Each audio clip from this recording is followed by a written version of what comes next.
Once upon a time, not too long ago, we all kind of thought Michigan, hey, Doug McDaniels, Kamwa, maybe Juwan's got something cooking here a little bit. And now they've lost 3 or 4, and they don't look so hot.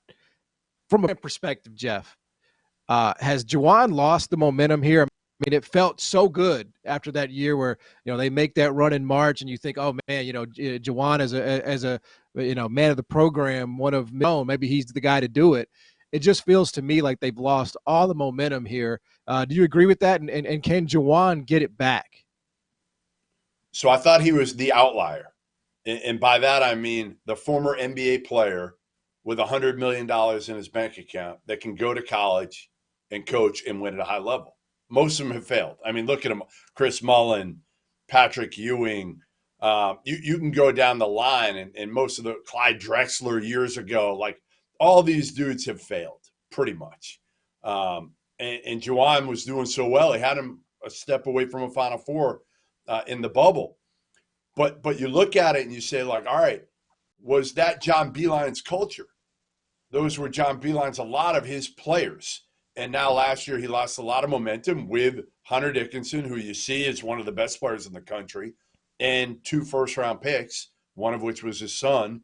Uh, and now this year, obviously, you got to give him a mulligan because he's getting, he had major surgery here not that long ago, and he came back and was observing basically over these last few games. Well, today, while observing, he got tossed out of the game. He got tossed out of the game. And it wasn't that they lost today to Texas Tech, and I watched that game pretty intently. It was how they lost it. Like, they did not play hard. They didn't play with a sense of urgency, and they had just gotten done almost losing to Stanford. So like they were in danger here of maybe going 0-3 at one point, and they just didn't play with any energy. And that's what you want to see. If you're gonna lose, at least play hard as shit. And they did not look like they were playing with any energy, any sense of urgency. Namari Burnett wasn't very good today, but they got killed on the glass. Like they didn't look like a team that came in with any sort of juice to them.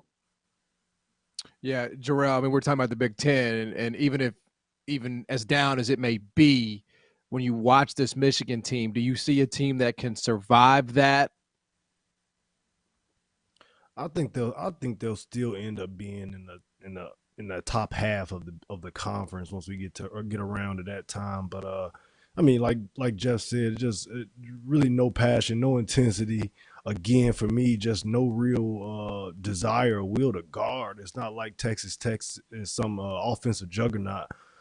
Those guys have four starters in double figures. Gave up 13 offensive rebounds, got killed on the glass, and like you said, Burnett had a tough night. He was 1 for 10 from the field, and right now, really the only real bright spot that you have is Doug McDaniel, and he's still kind of keeping it rolling and trying to play as best as he can to keep those guys alive. But man, they're gonna have a little bit of a gut check here, man. And Michigan is gonna have to figure out. They're gonna have to find guys that are gonna get out there and play with passion, and that's gonna guard at the end of the day. Because if you don't guard and you think you're gonna give up 90 points and 80 points and win games like that in the Big Ten, you're sadly mistaken. So they got a little bit of time here to figure it out. So we'll see how it goes.